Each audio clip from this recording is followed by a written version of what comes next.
ধান কেনাকাটা যেটা হচ্ছে কোনো রকম যেন গাফিলতি না হয়।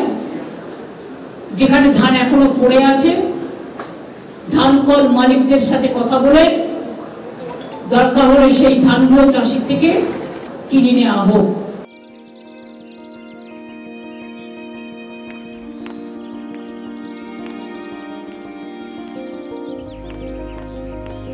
যে ধানগুলো নষ্ট হয়েছে, যে শস্যগুলো নষ্ট হয়েছে আমরা তাকে অন্যভাবে কাজে লাগাবো।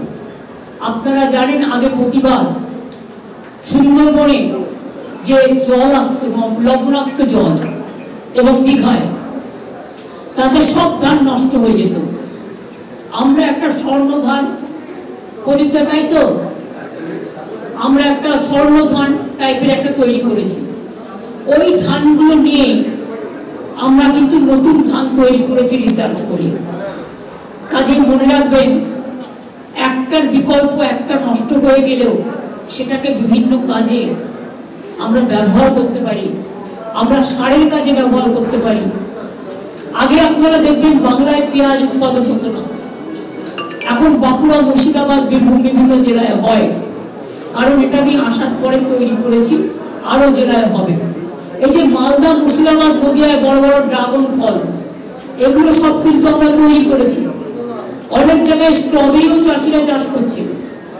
তাছাড়াও মনে রাখবেন আগে ইলিশ মাছ আমাদের এখানে হতো না, কিন্তু আমরা আসার পর 2013 সালে ডায়মন্ড হারবারে একটা ইলিশ মাছের রিসার্চ সেন্টার তৈরি করে আজ কিন্তু আমাদের কোলাঘাট বলুন, ডায়মন্ড হারবার বলুন, অন্যান্য কাকদ্বীপ বলুন, নামখানা বলুন, দীঘা বলুন, প্রচুর ইলিশ মাছ হয়। তার কারণ একটাই, এগুলো করা হচ্ছে। ডিমও আমরা সবটাই আনতাম প্রায় হায়দ্রাবাদ থেকে। আমরা এই বছর ডিসেম্বরের মধ্যে ডিমের সেল সাফিসিয়েন্ট হয়ে যাবে। মাছটা বাকি আছে, তার কারণ একটা মাছ বড় হতে 2 বছর লাগে। প্রায় 700 ফার্মে মাছ তৈরির কাজে চলছে। জল ধরে পুকুর কাটি, মনে রাখবেন অনেকটা জল কিন্তু 5 লক্ষের ওপর পুকুর কেটেছি আমরা, তাতে অনেকটা জল কিন্তু ভরেছে। তাহলে আরো বন্যা হতো, আরো আসতো। তারপরে আমরা একটা লোয়ার দামোদর বেসিন প্রকল্প একটা করছি, তাতে অনেক জায়গা বেঁচে গেছে। এখনো যেটুকু কাজ বাকি আছে করে ফেলতে হবে, 3 বছর হয়ে গেছে। আমরা খাটার মাস্টার প্ল্যানের কাজ 400 কোটি টাকা অলরেডি দেওয়া হয়েছে বিভিন্ন কাজে, এবং ডিপিআর তৈরি করা হচ্ছে। 3 বছর টাইম লাগবে টোটাল কাজটা করতে,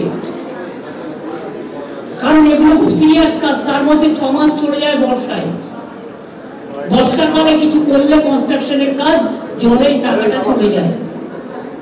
এটা দীর্ঘদিন সেন্ট্রাল গভর্নমেন্টের কাছে পড়ে আছে, আর তোরা করেনি। এটা আমরা করব। তাছাড়াও অনেক জায়গায় বাঁধ ভেঙেছে। মালদার ধুপনি চকে অলরেডি ব্রিজের ডিপিআর তৈরি হয়ে গেছে, কাজ চলছিল। এই বৃষ্টিতে হয়তো একটু ধাক্কা খাবে। পাওয়ার ডিপার্টমেন্টকেও বলা হয়েছে, আপনাদেরও বলছি, যেখানে বন্যা বা জল জমবে দয়া করে এসি মেশিনটা, অবশ্য কম লোকেরই আছে জেলায়, এবং টিভিটা কিছুক্ষণের জন্য বন্ধ রাখবে, যাতে কোনো ইলেকট্রিফিকেশন না হতে পারে, ইলেকট্রিকিউট হয়ে কোনো দুর্ঘটনা না ঘটতে পারে। আর ফোনের নেটটাও কোথাও স্লো হয়ে যায় বিকজ অফ দিস। এটা নিয়ে চিন্তা করবেন না। জলে যদি কাজ করতে যায় বিদ্যুতের, সে মারা যেতে পারে। যে বিদ্যুতের কর্মীটা কাজ করছে সেও তো আমাদের একজন কর্মী। তাই জলে জীবন বাঁচিয়ে তারপরে বিদ্যুতের কাজগুলো রেস্টোর করার কথা বলা হয়েছে। অনেক জায়গায় হয়েছে, 100% হয়েও যাবে, কিন্তু আবার হয়ে গেছে অলরেডি বর্তমানে। কিন্তু এখনো যেহেতু আবার বৃষ্টি আসছে, কাজে আবার হতে পারে, এগুলো দেখে রাখতে হবে। এছাড়াও ডিবিসি নিয়ে আমরা বলেছিলাম আমরা আমাদের শেয়ার উইথড্র করছি। আমি প্রধানমন্ত্রীকে চিঠি লিখেছি। 2 হচ্ছে আমাদের 2জন মেম্বার ছিল, কিন্তু তাদের কোনো কিছু জানানো হতো না। পাওয়ার ডিপার্টমেন্টের সেক্রেটারি শান্তনু ঘোষ ছিলেন, তিনি রিজাইন করে দিয়েছেন as a director from DBC. আর 2 হচ্ছে একজন ইঞ্জিনিয়ার ছিলেন আমাদের ইরিগেশন ডিপার্টমেন্ট থেকে, তিনিও রিজাইন করে দিয়েছেন। কারণ এটা বারবার বলে যখন কাজ হয় না, তখন কাজের মধ্যে দিয়ে কাজ খুঁজে বাংলাকে বাঁচাতে হয়। বাংলার এই বঞ্চনা আমরা মানব না, আমরা মানব না, মানব না, এর উত্তর মানুষ দেবে। আমি এটুকু বলে আপনাদের সকলকে অনেক ধন্যবাদ জানিয়ে, আমি যেহেতু বাংলার ইন্দা সন্ধ্যা বিভিন্ন জায়গায় জল উঠেছিল, অনেকটা নামতেও শুরু করে দিয়েছে, কিন্তু বড়জোড়ায় একটা দ্বীপের মতো আছে যেখানে অনেকটা জল উঠেছিল, অনেক মানুষ আশ্রয় নিয়েছিলেন। আমি সেখানে যাব, তারপরে রাতে আমি দুর্গাপুরে আজকে থাকবো, প্রোগ্রাম নেই, ফিরে আস্তে আস্তে রাত হয়ে যাবে।